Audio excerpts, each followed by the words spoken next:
महाराष्ट्र विधान परिषदेचे काँग्रेस पक्षाचे गटनेते आणि कोल्हापूर जिल्हा काँग्रेस कमिटीचे अध्यक्ष आमचे नेते सन्माननीय बंटी पाटील साहेब यांच्या सूचनेवरून आणि त्याचबरोबर आमचे खासदार श्रीमंत छत्रपती शाहूजी महाराज यांच्या मार्गदर्शनाखाली आज या ठिकाणी बैठक जी आढावा बैठक सद्भावना दौडीच्या अनुषंगाने झाली। आधुनिक भारताचे माजी पंतप्रधान भारतरत्न राजीवजी गांधी यांची 20 तारखेला या ठिकाणी सद्भावना दौड यांच्या जयंतीनिमित्त सद्भावना दौडीचं आयोजन या ठिकाणी केलेलं आहे।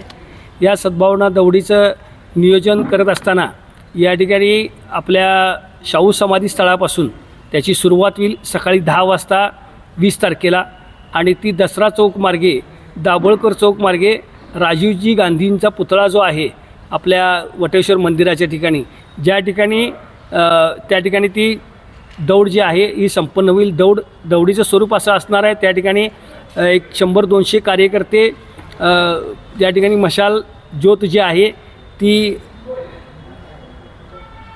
दौडत म्हणजे पळत या ठिकाणी ती जाणार आहेत। त्याचबरोबर त्याच्या पाठीमागच्या बाजूला मोटरसायकलवरून सगळे कार्यकर्ते त्याच्यामध्ये सहभागी होतील। त्यामध्ये राजूजींचा कटआउट ते पुढच्या बाजूला असेल। त्याचबरोबर या सगळ्या दौडीमध्ये सगळे कार्यकर्ते या ठिकाणी सहभागी होणार आहेत आणि आपणही सगळ्यांना आपल्या प्रसारमाध्यमाच्या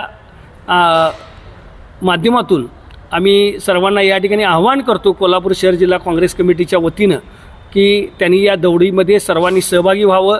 आज या ठिकाणी आपण पाहिलं असेल आजी माजी नगरसेवक, काँग्रेस पक्षाचे पदाधिकारी, महिला पदाधिकारी, NSUI यूथ काँग्रेस सगळेच पदाधिकारी, आज सेवा दलाचे पदाधिकारी सगळेच या ठिकाणी आहेत आणि चांगल्या संख्येने या ठिकाणी राजीवजींचा विचार जो आहे तो विचार तळागाळापर्यंत पोचवण्याचं, समाजापर्यंत पोचवण्याचं काम या दौडीच्या अनुषंगानं सद्भावना दौडीच्या अनुषंगाने या ठिकाणी आम्ही करणार आहोत।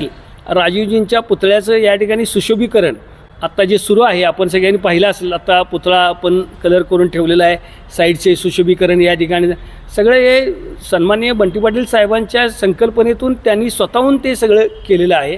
कारण राजीवजींचा विचार आज खऱ्या अर्थानं समाजापर्यंत पोचवण्याचं काम हे आम्ही सर्वांनी काँग्रेस जे कार्याचे जे आहेत, जे कार्यकर्ते आहेत, जे निष्ठावान कार्यकर्ते आहेत, हे सगळे या ठिकाणी या दौडीमध्ये सहभागी होतील।